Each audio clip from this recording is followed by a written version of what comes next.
Assalamualaikum warahmatullahi wabarakatuh. Saya Fomera. Dalam video kali ini saya akan membahas mengenai materi yang berjudul manajemen risiko dan asuransi. Pengertian risiko di manajemen risiko merupakan bagian tak terpisahkan dari kehidupan manusia.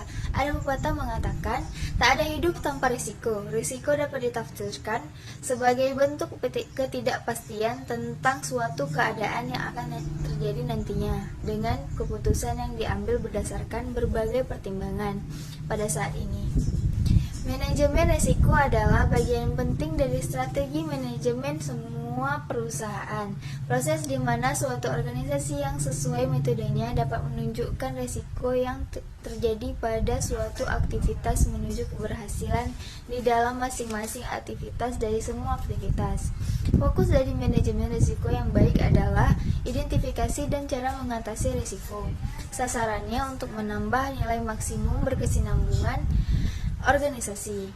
Tujuan utama untuk memahami potensial upside dan downside dari semua faktor yang dapat memberikan dampak bagi organisasi. Pentingnya manajemen risiko bagi perusahaan. Secara umum, ada 6 tujuan risk management dalam perusahaan atau badan usaha, diantaranya adalah: yang pertama, melindungi perusahaan, memberikan perlindungan terhadap perusahaan dari tingkat risiko signifikan yang bisa menghambat proses pencapaian tujuan perusahaan.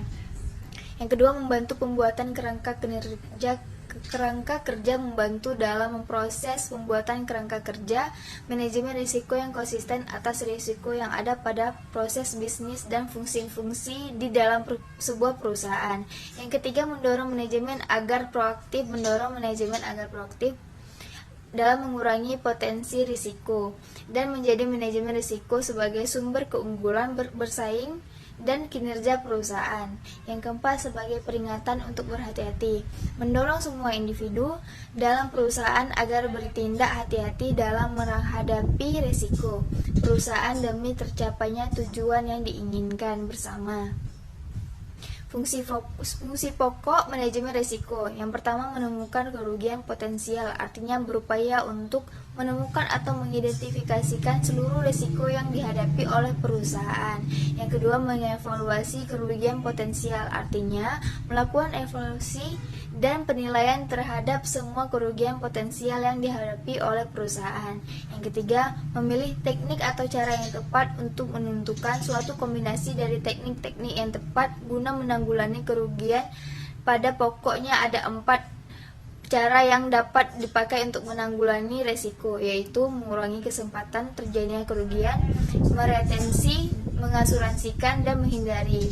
Di mana tugas dari manajemen risiko adalah memilih salah satu cara yang paling tepat untuk menanggulangi suatu risiko, atau memilih suatu kombinasi dari cara-cara yang paling tepat untuk menanggulangi risiko.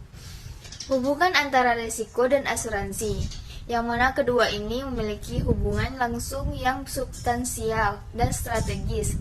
Motivasi utama masyarakat untuk membeli asuransi adalah karena keberadaan risiko yang penuh ketidakpastian. Proteksi asuransi merupakan salah satu sarana efisien dalam mengendalikan risiko secara finansial melalui mekanisme pengalihan risiko ke asuransi atau risk transfer mechanism. Hubungan yang ada tersebut untuk risiko-risiko yang ada diasuransikan insurable risk yang mempunyai karakter khusus. Risiko mengimplikasikan beberapa bentuk ketidakpastian akan suatu hasil pada situasi tertentu di masa yang akan datang dan cenderung tidak dikehendaki. Berbeda dengan kata kesempatan yang mengimplikasikan keraguan akan suatu hasil di masa yang akan datang, namun umumnya menyenangkan atau disukai. Cara mengklasifikasikan risiko. Fokus klasifikasi risiko jika dipandang dari aspek yang berkaitan dengan bisnis asuransi terdiri dari: yang pertama, risiko finansial dan non-finansial. Klasifikasi ini berkaitan dengan akibat dari terjadinya suatu peristiwa atau outcome. Finansial berarti akibat tersebut diukur dengan uang atau kebakaran atau pencurian. Yang non-finansial, akibatnya dapat diukur dengan uang karena penyangkutan perasaan atau emosi, misalnya akibat memilih karir, menu makanan, dan sebagainya. Yang kedua, risiko murni dan spekulatif. Risiko murni akibatnya menimbulkan kerugian atau loss atau not loss. dan tidak ada keuntungan. Risiko spekulatif akibatnya ada 3 kemungkinan: loss, not loss, dan gain. Contoh seperti investasi, saham, falas, dan sebagainya. Risiko fundamental, yang ketiga risiko fundamental atau spekulatif. Risiko fundamental, peristiwa penyebab kerugian di luar kemampuan manusia untuk mengendalikannya, dan akibat yang ditimbul juga bisa sangat luas. Contohnya, risiko perang, intervensi politik, perubahan sosial, bencana alam. Risiko partikular, penyebab kerugian masih dalam batas kemampuan manusia untuk mengendalikannya, dan akibat kerusakan masih dapat dikendalikan. Contohnya kebakaran, pencurian, kecelakaan lalu lintas. Jenis risiko yang dapat diasuransikan, yaitu risiko dapat dinilai dengan uang. Setiap risiko yang terjadi harus mengakibatkan suatu kerugian yang dapat diukur dengan uang atau finansial. Mengapa harus financial value? Karena perusahaan akan menyediakan sejumlah uang yang akan dibayarkan kepada tertanggung saat risiko tersebut terjadi. Yang kedua, risiko-risiko yang sama atau homogeneous exposure. Risiko berikutnya yang termasuk kategori insurable risk dan risiko yang menimbulkan kerugian harus sama atau homogen dan dalam jumlah besar atau homogeneous exposure. Hal ini penting agar perusahaan asuransi dapat mengukur risiko berdasarkan probabilitas dan statistik pengalaman lampau.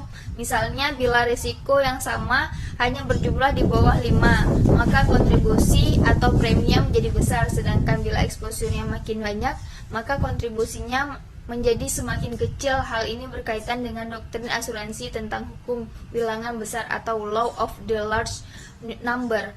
Risiko harus murni. Yang ketiga, risiko pure risk adalah risiko-risiko yang benar-benar murni, mendatangkan kerugian bila terjadi dan tidak akan mendatangkan kerugian bila tidak terjadi. Misalnya risiko kecelakaan, banjir, kebakaran, tanah longsor, dan sebagainya. Namun, pure risk ini juga harus bebas dari motif kesengajaan dan dalam rangka mencari keuntungan dari sisi tertanggung. Contohnya adalah risiko kebakaran yang bisa jadi disebabkan oleh faktor kesengajaan dalam rangka mendapatkan dana atau ganti rugi dari klaim asuransi.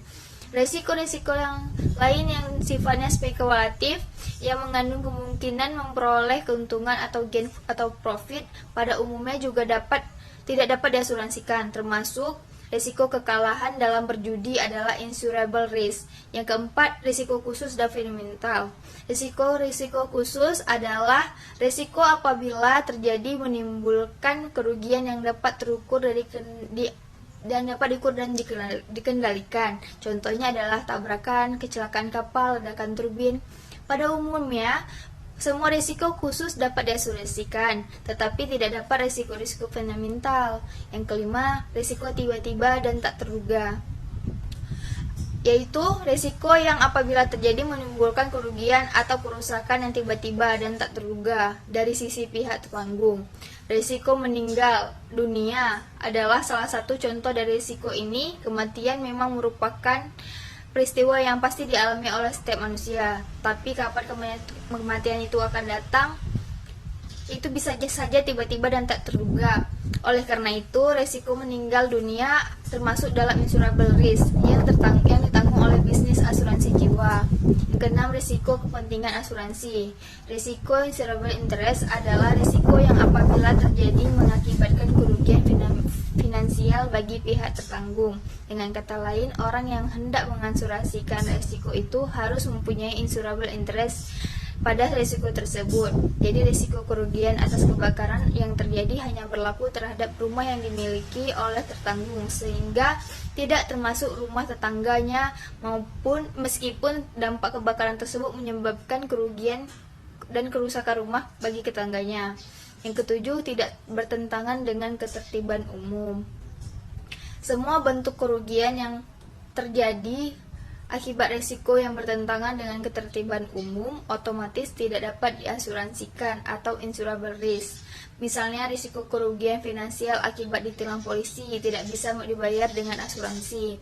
Termasuk juga barang-barang yang diperoleh dari hasil pencurian juga termasuk dalam kategori insurable risk. Intinya, semua kontrak asuransi tidak boleh berlawanan dengan ketentuan hukum yang berlaku. Yang kedelapan, ada premi harus wajar. Penetapan premi atau risiko yang dipertanggungkan harus wajar dalam kaitannya dengan kemungkinan kerugian finansial yang timbul. Dengan demikian, bila risikonya berpotensi menimbulkan kerugian besar sehingga mengakibatkan premi menjadi besar, maka bisa menjadi insurable risk. Jadi kesimpulannya adalah penerapan manajemen risiko dan prediksi risiko dapat membantu perusahaan menghemat pengeluaran sekaligus melindungi masa depan. Sebab rencana manajemen risiko yang tepat akan membantu perusahaan menetapkan prosedur untuk menghindari ancaman, meminimalkan dampak negatif, serta mengatasi ancaman tersebut. Sekian video penjelasan dari saya yang berjudul Manajemen Risiko, semoga bermanfaat untuk kita semua. Lebih dan kurang, saya mohon maaf. Wabillahi taufiq wal hidayah. Wassalamualaikum warahmatullahi wabarakatuh.